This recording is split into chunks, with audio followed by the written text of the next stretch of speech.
Super sarap. Super healthy. Wala na akong masasabi pa.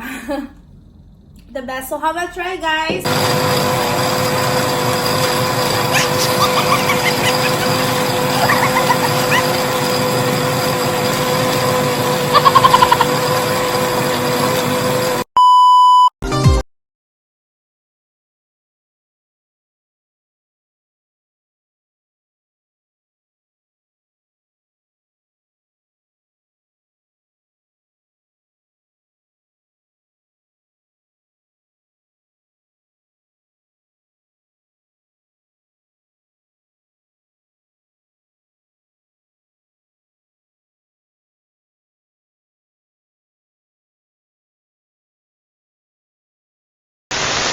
Hi guys! I'm back! For today's vlog, gagawa po ako ng Nutri-Milk Dutch Chocolate. So, i-shake po natin siya. Isa po itong product ng USANA. So, gagawa po tayo ng shake guys. Isa po itong protein. So, the best po ito kung kayo ay nagda-diet or kaya on the go kayo lagi sa inyong work. Wala po kayong time kumain. So, napakaganda po nito guys. So, ituturo ko po sa inyo ngayon paano po siya i-prepare. So guys, this product is a balanced meal that help you make the most of every day. But we know, kasi alam ng USANA na we're always busy, so they develop a Nutri-Milk convenient mixed protein powder drinks that do not sacrifice taste. Kasi masarap po siya. And Dutch chocolate Nutri-Milk has a rich velvety flavor that will thrill your taste buds and satisfy your palate, all while providing your body with the benefits of soy, wheat, and other protein sources. So, first thing, meron po tayong Nutri-Milk Dutch chocolate. So, ayan po siya. Product of USANA. Tapos, may ice. Meron din tayong tubig at blender. So, first thing na gagawin natin, ilalagay yung ice. So, i-prepare ko na siya. Lahat na ice na to. Charot. Hindi ko alam. Hindi ko alam paano yung siya ilagay. Ay, nalaglag!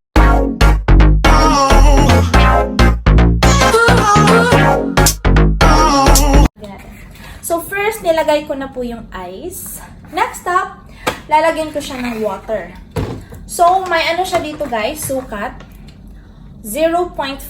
So, hanggang dito lang yung tubig. So, first, ilagay nyo muna yung ice. Kasi, para ma-estimate nyo po yung water na ilalagay nyo dito, diba?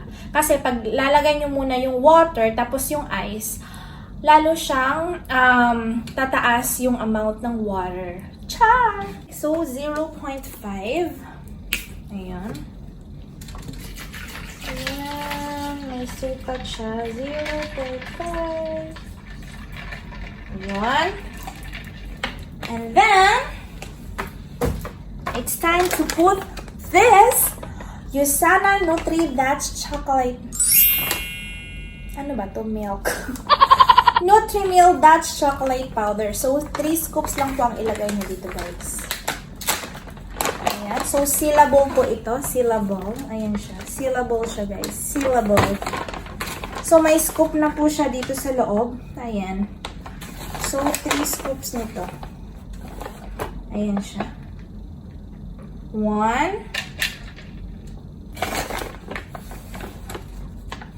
Ayan.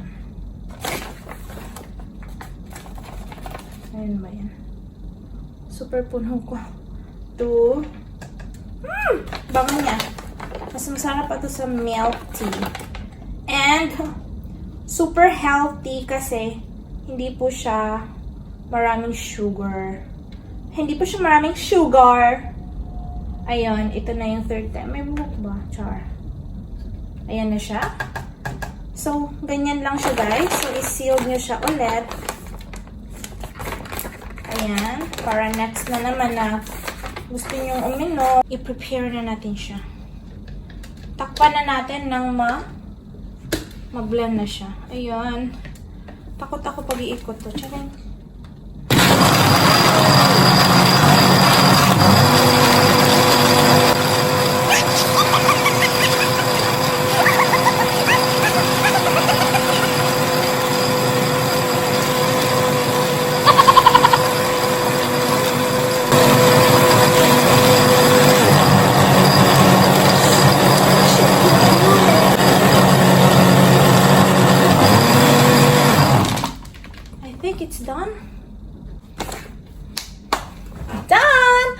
So, it's time to drink. So, ganun lang siya kasimple guys. Napaka-sustansya, napaka-simple po niyang i-prepare. So, if ever po wala na po kayong time na kumain, super busy sa inyong mga schedule or what do you call this one, before kayo mag-go sa gym. So, before kayo mag-gym guys, the best po na inumin nyo siya. So, it's time to drink guys. Ganun lang, napaka-simple po na inyong gagawin. So, follow the 3 steps. First, you will prepare all the things, and then first ice, and then water. It's a 0.5 yung sukat niya.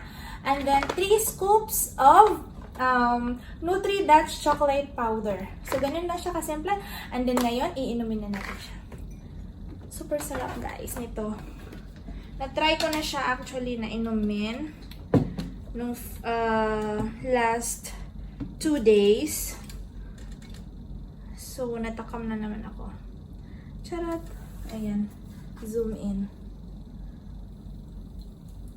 Wow.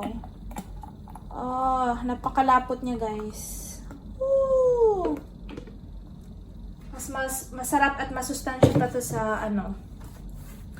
Mas masarap at masustansya pa po ito sa inyong milk tea. Ayan, let's drink. Have a toast.